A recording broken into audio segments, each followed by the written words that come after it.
guess what? Jimmy Kimmel is back.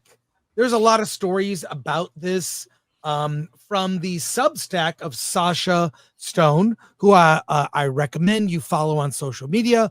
Follow her Substack. Jimmy Kimmel's back on ABC.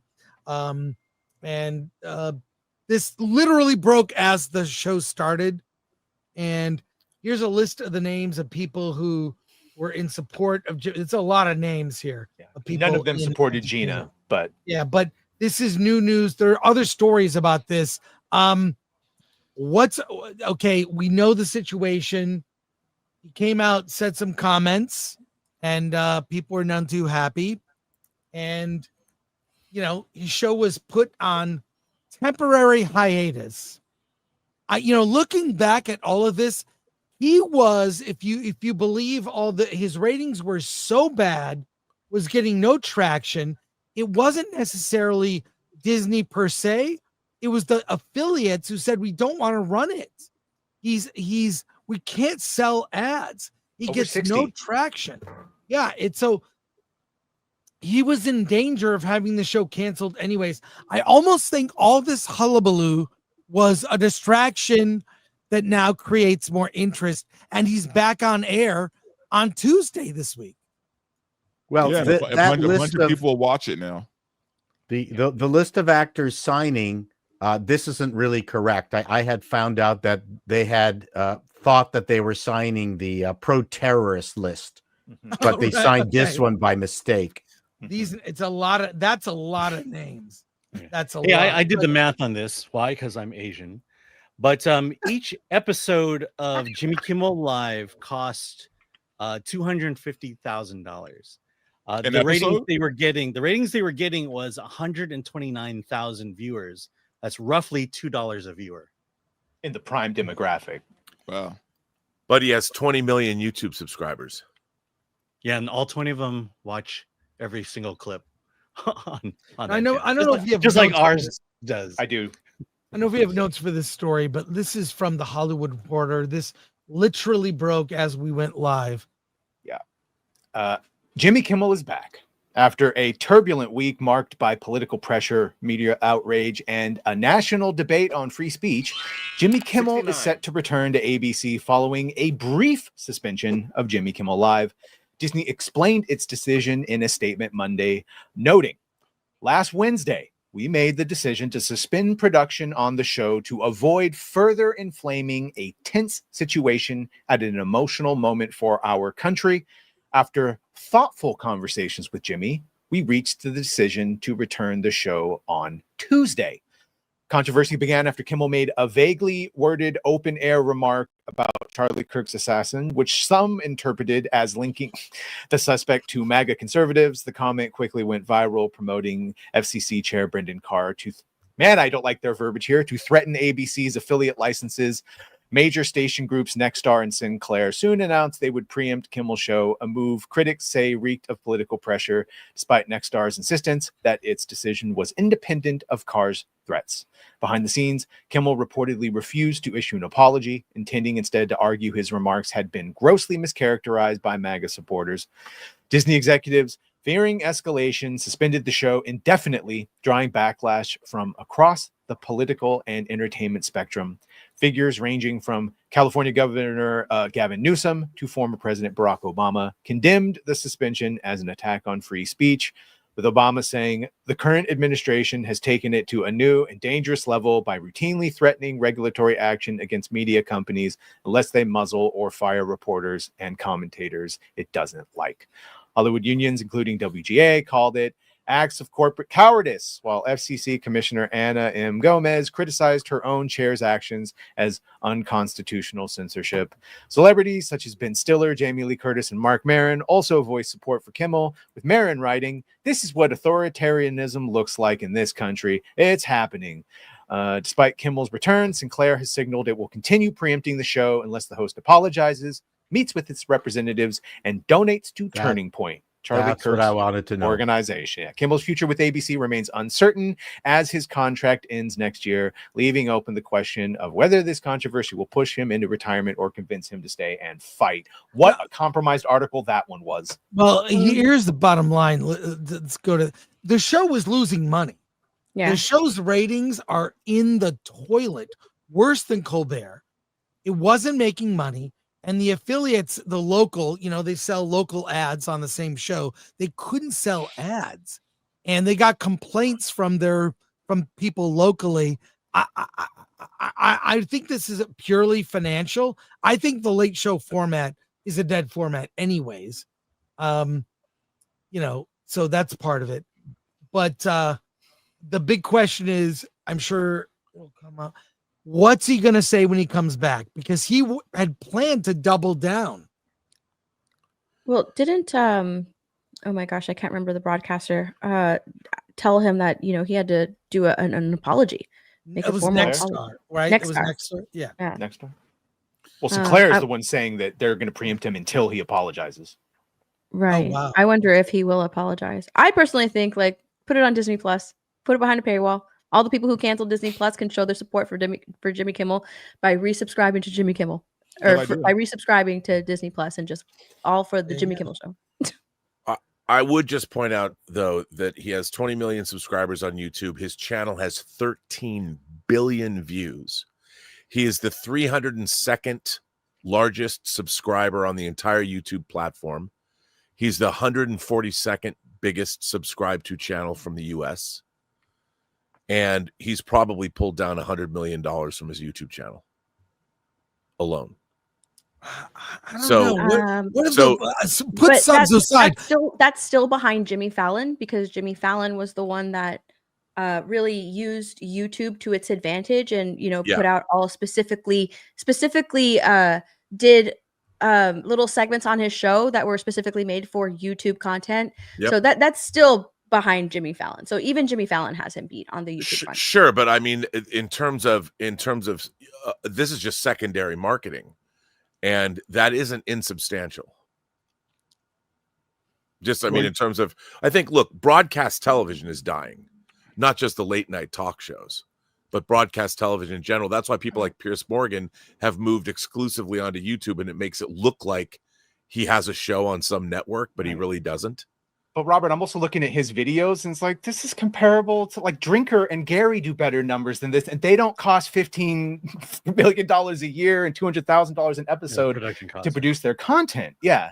Yeah, and I don't know that the discussion at Disney is, well, at least he gets YouTube numbers. No, but it's a continuum in terms of I understand how much that, but to keep him on and to keep the show going in the current format at the current prices at his $15 million salary, I'm not sure YouTube is the key factor that's keeping him in business. No, I don't think it is. It's just one of many factors. Yeah. But it's a clip channel. YouTube, he's not doing content for YouTube. Mm-hmm. No. This is the clip bullshit. Yeah. Yeah. So they're taking previously existing content and monetizing it. Yeah. The clips are all over. The clips are all over the place. Like 50,000 views, 100,000 views. But when he talks about Trump, it's like 2 million views. What do you think he'll do exclusively when he gets kicked onto YouTube one day? I'm just saying. Yeah. So well, just look at his views. Colbert has to be somewhere seething right now. Yeah, I think we're going to see what people have been talking about, that they're going to set up their own venture somewhere. Well, I think this is an interesting play. I think the Hollywood gang decided that this is a First Amendment argument, which it's not.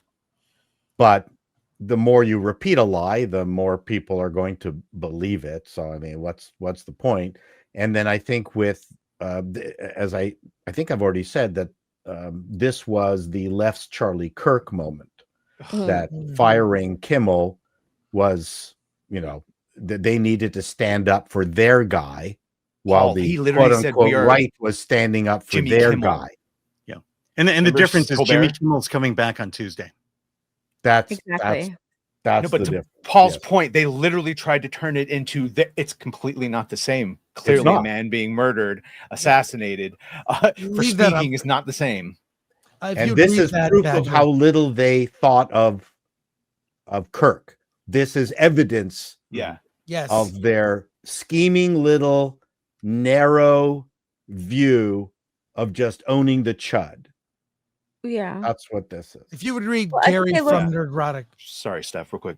Shout out, Gary. Jimmy Kimmel returns this Tuesday night after being briefly suspended for speech. Charlie Kirk is still dead after being assassinated Yeah. for his speech. Correct. Exactly. I really think that they put Jimmy Kimmel on a pedestal and made him their like the Democratic leftist side version of Charlie Kirk, Yep. because they were looking really bad and they needed something, to stand by. They needed their own sort of, for lack of better words, poster boy for Mhm. free speech, and they chose Jimmy Kimmel of all Well, people. But he's the first person to ever lose a show on television. they chose Jimmy Kimmel as if it's the same exact thing, which it is not. I doubt that. I think I saw somewhere on X that Charlie Kirk's memorial service all across YouTube channels got over 100 million viewers. And X. Yeah. I mean, it's Yeah. the first social media assassination. Yeah.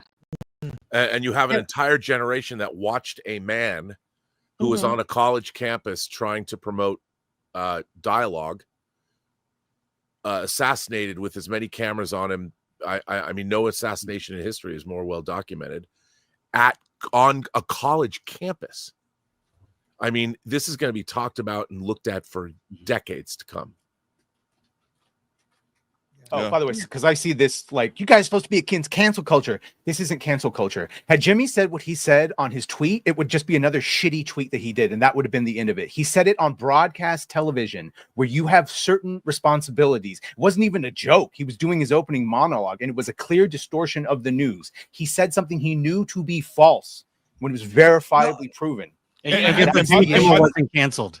And by the way, cancel culture back is on the bringing air. up someone's 10-year-old tweets and canceling them because they made a bad joke. That's cancel culture. Endorsing the murder of someone publicly and all these people getting fired for that, that's not cancel culture. That's the actual consequence culture. I would Yeah. not want someone working for me that advocated for the open murder of a fellow citizen for their And- and- speech. an employer has the right to fire you for whatever reason they want. Exactly. For whatever reason, they can fire you just because they don't like you. So Mhm. this has nothing to do with cancel culture. The people who Corporations do pay not Jimmy have to Kimmel follow the First what he Amendment. had to say, and so they got rid of him. Well, Yeah. Well, temporarily, I guess. two things. What Jimmy Kimmel said was not funny. It wasn't funny. What a joke. I'm sorry. I just don't think that I don't like his sense of humor. I liked him when he was on the Man Show. Very funny. Nothing he's done has been funny to me on late night. Secondly, it was intentionally intended to mislead. He lied about what were, proven. He lied and misled. And this is the culmination. And Jimmy contributed to this, of constantly calling people on the other side of the political aisle all sorts of heinous names intended to dehumanize, opening the door to doing something awful like what happened to Charlie. This is what pushed me away, is you're calling my friends these names. You're dehumanizing. Try going out in LA and wearing a red hat. Even if it's a Cincinnati Reds hat. Try wearing a red hat in LA. I dare you. I have a hat that's red that says "Make Movies Great Again." I don't have a "Make America Great Again" hat. I just don't, but I have that red hat. Do you think I'd be safe walking around wearing that hat? No, because people feel entitled to do terrible things to people because they've been told over and over again on the news, on comedy shows, I say that in quotes, that these people are awful people. By the way, proving Gina Carano right, because that's what her resharing of an Instagram story was. Yeah. You turned That's what it half the was. population against Mhm. the other population, and that's why a bunch of atrocities were able to happen, because you Exactly. actively weaponized But them. you know what? I don't think you this would turned have regular happened. You've turned regular American citizens against their neighbors to the point where they are actively celebrating when someone is assassinated. They're celebrating, cheering. They don't care. They're happy that he's gone. And that's the end point to dehumanizing someone. You dehumanize them. You call them names to where if something happens to them, like, oh, well, it doesn't matter. It doesn't matter. That you lose that sympathy and that sympathy for your neighbor, for your regular American citizen, to the point where if something bad happens to them, like Charlie Kirk, you are able to justify it in your mind that it's totally okay to celebrate it because this man has been called a Nazi, a fascist, a misogynist, a homophobic person. Like, that's totally fine. Like, they've dehumanized Charlie Kirk so much that people are able to justify that it is okay to celebrate this man's death. This man's death is totally fine. Like, that's where all of this rhetoric has led to. Well, you Americans, I'm just a northerner from Canada. We annex you. Thank you for having me on still. I think that the Hollywood gang were able to weaponize badly thought through statements from Carr, and Trump is Trump. So, I'm not going to tell Donald to stop talking the way he talks about stuff. That's just his style. And Carr, right? I think the thing that Carr said was a huge mistake. Telling someone, if you guys don't clean your room on your own, we might have to exercise things to get you to clean your room, i.e. stop having your people with broadcast licenses willfully distort the news, which is what was happening, unchecked, unfettered. Yeah. And that's what Carr said. Well, I think that's not a threat. But he specifically mentioned Kimmel, that he needs to go or something like that because Someone he broke brought it the up. rules or something That's what I'm along that. Am I correct? No, you're incorrect. That's what I'm saying. incorrect. You read his actual thing. He's brought up, and he's like, "Yeah, that's another example." The point is, it was not a threat. It was an intimation that he would be doing something he should have been doing from the get-go. True, but you understand it can be easily turned around and weaponized. That's all I'm saying. Sure. Yeah, well, And since you brought him up, there's other things going on. There's like Nexstar. They're trying to get rid of the 39% rule in terms of who can own stations as well, which is so Nexstar is a conglomerate that owns a lot of broadcast stations. In the United States, you're only allowed to have 39% of the stations that cover a certain region because they don't want one group Monopoly to monopolize the airwaves with one point of view. They are in the middle of a merger, a $6 billion merger with another company. Nexstar is. They are trying to get the FCC to remove that cap, the 39% cap. They're doing this before the midterm elections. And so there is a lot of other shenanigans happening in addition to this. This was an excuse, but the FCC chairman is being heavily lobbied, and so is the Trump administration, to remove, like all the other guardrails in our country are being systematically removed, like the food, the safe food thing was, the data is no longer allowed to be released as of last Friday, because of the Trump administration, which is worrisome. It's worrisome that they want to remove more of the guardrails that are protecting. As a matter of fact, they're waiting. I think Trump might be speaking right now. They were going to tie Tylenol to autism today. And they're waiting for people. Trump was being he was waiting. They were waiting for him to go live, I think, when this show started. Right. So there's a lot of other things going on that we should be much more worried about than Jimmy Kimmel's on or off the air, especially when it comes to our broadcast. I think Kimmel is back to save face. Yeah. The pushback from the industry was so widespread, and Hollywood likes Kimmel, that he's the show they go to promote their films and TV shows and award shows and all of that. It's a promotional vehicle. So even running at a loss, the show has value for ABC. And the studio's right across the street from the Chinese and the Kodak Theater. It's a tourist attraction too. Yeah. Like, you see it every time you go to Hollywood. There it is. That's where Kimmel is shot. So It's true. The promoters don't want to lose yet another venue for them to promote their stuff. It's true. so of course they'd be in support.